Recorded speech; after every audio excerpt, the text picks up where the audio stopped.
Hi guys, my name is Prajwal and welcome back to my YouTube channel Code with Prajwal. So last video में हमने जाना था कि Windows environment पे React.js का setup और इंस्टॉलेशन कैसे किया जाता है। तो आज की वीडियो में हम जानेंगे कि React.js का फोल्डर स्ट्रक्चर क्या होता है और उसमें कौन सी फाइल किस यूज़ में आती है। तो सबसे पहले हम देखेंगे package.json फाइल। ये React.js की सबसे इम्पोर्टेंट फाइल होती है क्योंकि इस फाइल के अंदर प्रोजेक्ट का नेम, प्रोजेक्ट का वर्जन और हमने जितने भी पैकेजेस डाले हैं उनकी सारी डिटेल्स इस फाइल के अंदर होती है। जैसा कि हम देख सकते हैं हमारी रिएक्ट का वर्जन अभी 18.2.0 है, जो कि हम CMD से भी चेक कर सकते हैं। अगर हम CMD से चेक नहीं कर रहे तो हम डायरेक्ट इसी फाइल पे आके अपने रिएक्ट का वर्जन चेक कर सकते हैं।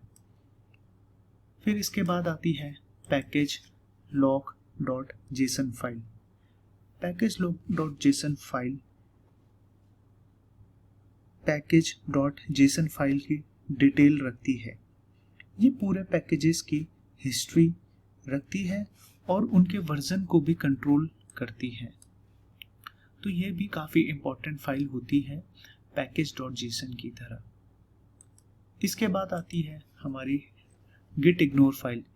इस फाइल के अंदर हम उन फोल्डर का नाम या उन फाइल का नाम रखेंगे जिनको हम गिट पे पुश नहीं करना चाहते हैं, जैसे कि node modules, build and some other file also. फिर आता है हमारे पास नोड मॉड्यूल्स का फोल्डर। इस फोल्डर के अंदर हमारे वो पैकेजेस होते हैं जिनकी हमको नीड होती है और वह सारे पैकेजेस इसी फोल्डर में होते हैं, like Adobe, AMP project, Babel, BCOE, CSS tools. फिर आता है public folder. Public folder HTML की डिटेल रखती है।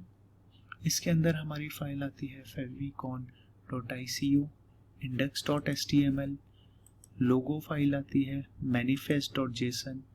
इसके अंदर हम अपने फेविकॉन के नाम भी दे रखे हैं। बेसिकली ये एक मेटा फाइल होती है। और robot.txt, इसको हमें अलाउ करना है, डिसअलाउ करना है, ये डिपेंड करता है। फिर आता है हमारा सबसे इम्पोर्टेंट फोल्डर, सोर्स फोल्डर। जितना भी हम रिएक्ट में काम करते हैं वो सारा काम हम सोर्स फोल्डर के अंदर करते हैं। इसके अंदर मल्टीपल फाइल्स होती है। जो सबसे पहली फाइल होती है वो app.css फाइल होती है। ये एक नॉर्मल CSS फाइल होती है। इसके अंदर हम अपनी सारी CSS लिखते हैं। फिर आती है हमारी app.js फाइल। ये काफ़ी इम्पोर्टेंट फाइल होती है। इस फाइल में हम अपना कोड लिखना शुरू करते हैं, जो हमने अपना जब हम रिएक्ट को इंस्टॉल करते हैं, जो हमारा सबसे पहला पेज खुलता है वो हमारा app.js के थ्रू ही खुलता है। अगर हम इस फाइल में कुछ भी चेंज करेंगे तो वो चेंजेस हमें अपने फ्रंट पेज पे दिखेंगे। फिर आती है हमारे पास app.test.js फाइल। इस फाइल के अंदर हम यूनिट टेस्ट केसेस लिखते हैं सो दैट QA को चेक करने में आसानी हो। फिर आती है हमारी index.css फाइल। ये भी एक CSS की फाइल है। उसके बाद आती है हमारे पास index.js फाइल। ये फाइल रिएक्ट की एंट्री पॉइंट होती है।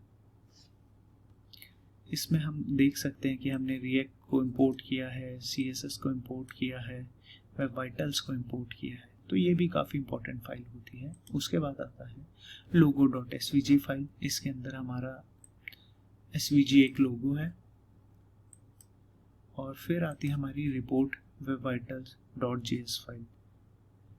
ये भी काफ़ी इंपॉर्टेंट फाइल है। जब हम कोई एप्लीकेशन बनाते हैं, प्रोजेक्ट बनाते हैं, तो हमारा जो उसमें मेन स्टेप होता है, जो कि लास्ट में आता है, कि हमारे वेब वाइटल्स इम्प्रूव्ड हैं या नहीं है। अगर हमारे वेब वाइटल्स इम्प्रूव्ड हैं तो ऑब्वियसली हमारी साइट को गूगल अच्छी रैंक करेगा। तो जो उसके इम्पोर्टेंट फैक्टर होते हैं CLS, FID, FCP, LCP, TT, FB, तो ये सारा रिकॉर्ड हम इस फाइल में रखते हैं report webvital जेएस के थ्रू। फिर आती है हमारी सेटअप test.js फाइल। हम जो भी अपने टेस्ट केसेस बनाते हैं, हम वो टेस्ट केसेस का सेटअप इसी फाइल में करते हैं। तो ये था React.js के फोल्डर स्ट्रक्चर और हमारी कौन सी फाइल किस यूज़ में आती है। उम्मीद करता हूँ कि आपको फाइल का स्ट्रक्चर समझ आ गया होगा। आगे आने वाली वीडियो में हम और भी टॉपिक्स पे बात करेंगे। Thank you.